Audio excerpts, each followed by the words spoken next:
In modern life, the most valuable currency on Earth isn't Bitcoin or gold. It's focus. We live in an economy designed to steal your attention. But 5,000 years ago, a group of princes stood in a forest, facing a test that would determine the fate of an empire.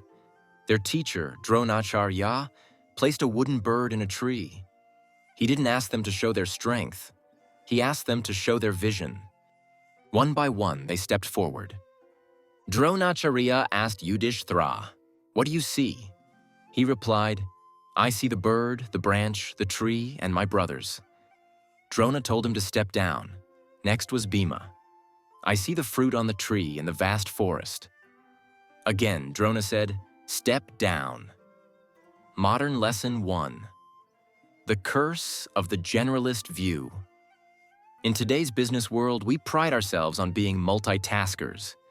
We have 20 tabs open, we're checking emails during meetings, and we think we see the big picture. But Krishna and Dronacharya teach us that if you see the whole tree, you will never hit the eye. Multitasking is just a polite word for fragmented focus. When you try to see everything, you master nothing. Then came Arjuna. Dronacharya asked, "What do you see?" Arjuna replied, "I see only the eye of the bird." Dronacharya pressed further, "Do you see me, the tree, the bird's body?" Arjuna's answer remains the ultimate mantra for productivity. I see nothing but the eye. Modern Lesson 2. The Power of Deep Work. To the modern techie or entrepreneur, this is the flow state. It's the ability to shut out the background noise of the market, the competitors, and the social media critics.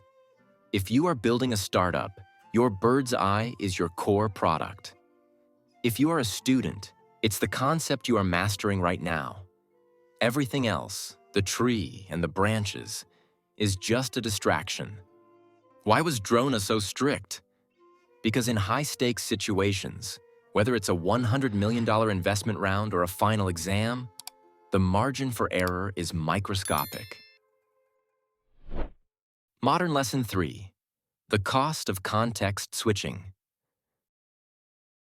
Science tells us it takes the human brain an average of 23 minutes to return to deep focus after one single interruption. Every time you glance at the tree, your phone, you lose the eye. Arjuna didn't just have skill, he had attention equity. He protected his focus like his life depended on it. As an investor or a leader, are you protecting your time, or are you letting the forest dictate your day? The wooden bird is still there. It's in your inbox, your business plan, and your study notes. The question is, are you looking at the forest, or are you looking at the eye? Success isn't about how much you can do, it's about what you can ignore. Today, pick one bird's eye task. Turn off the notifications, silence the forest, and like Arjuna, refuse to see anything else until the target is hit. This is the art of ancient hacks. This is the path to the top 1%.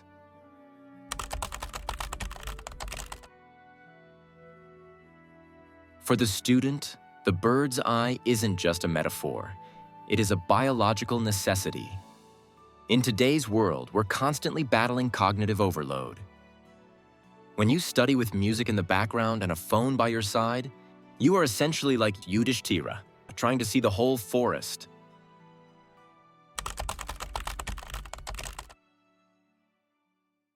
Dronacharya's test was a lesson in single tasking. The brain cannot process two high-level tasks at once. It simply switches between them rapidly, leaking energy at every turn. To master a complex subject, you must apply the Arjuna protocol. Sattva study. Create a clean, minimalist environment, removing the branches. Arjuna didn't stare at the eye for hours. He reached peak focus, released the arrow, and the task was done. Aim for 90 minutes of total silence. In the Vedic tradition, this is dharana, the initial step of true concentration.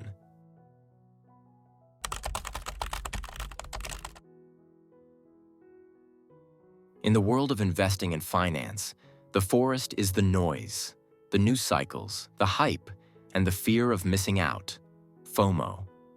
Most investors fail because they are looking at the tree, the market volatility, and the branches, the opinions of others. The ancient hack for wealth. An elite investor is an Arjuna. They identify the I, the fundamental value of an asset, and they ignore the forest of daily price fluctuations. The Chanakya connection. Like Arjuna, a successful wealth builder uses viveka, discernment. They ask, is this movement a distraction or is it the target? The long bow. Wealth is built in the pulling of the string, the patience, and the precision of the release. If you can focus on the eye of long-term value while the rest of the world is distracted by the forest of short-term gains, you don't just win, you dominate the field.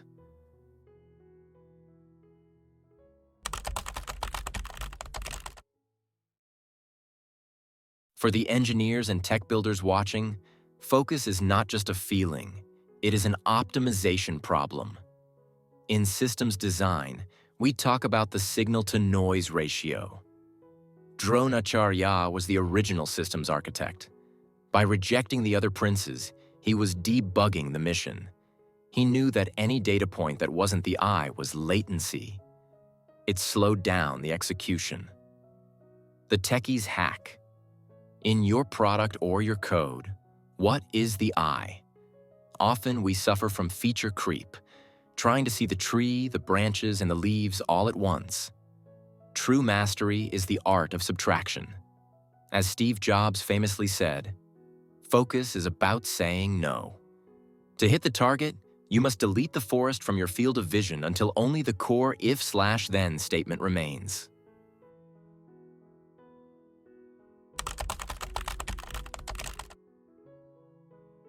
There is a hidden tragedy in the bird's eye story. The brothers who failed weren't incompetent. They were simply distracted by their own intelligence. They saw too much because they were capable of seeing too much. The leadership lesson. As a founder or executive, your greatest enemy isn't failure, it's opportunity cost. Every time you look at a new branch, a new partnership, a new market, a side project, your aim on the eye, your primary KPI wavers. Krishna would later remind Arjuna that Dharma is a singular path. Leadership is the courage to be blind to the 99 good opportunities so you can be obsessed with the one great one. If your team is failing to hit targets, ask yourself, have I given them a forest to look at?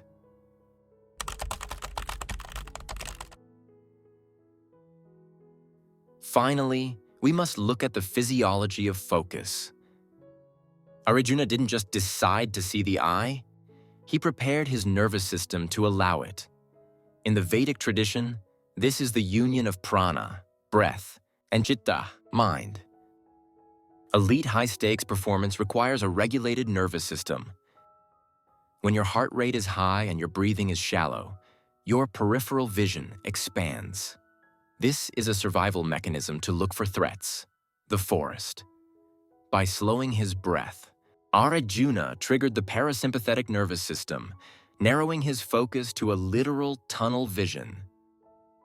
To replicate this today, use the 4-7-8 Vedic breath before a deep work session. You are telling your brain that there are no predators in the forest. There is only you and the eye. This isn't just mythology, it's ancient neurobiology.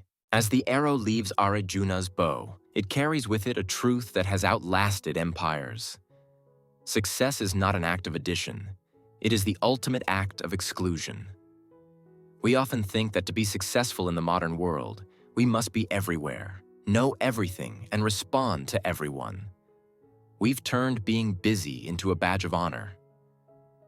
But Dronacharya and Arjuna remind us that being busy is often just a sophisticated way of being distracted.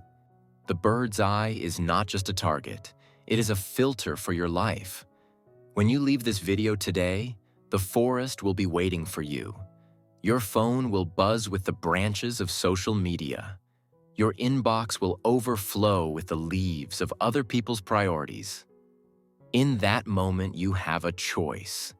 You can be like the other princes, intelligent, capable, but ultimately ineffective because you tried to see it all. Or you can apply the art of ancient hacks. Take a breath, define your I for the next 90 minutes, and have the courage to let the rest of the world blur into insignificance. Because the person who sees only the I is the only one who ever hits it. The bow is in your hands. The target is waiting. What do you choose to see? We've reached the end of this chapter, but the mythology is infinite. Don't be the person who wanders the digital wilderness without a map. Subscribe and turn on notifications. After all, missing the next video would be a tragedy of Vedic proportions.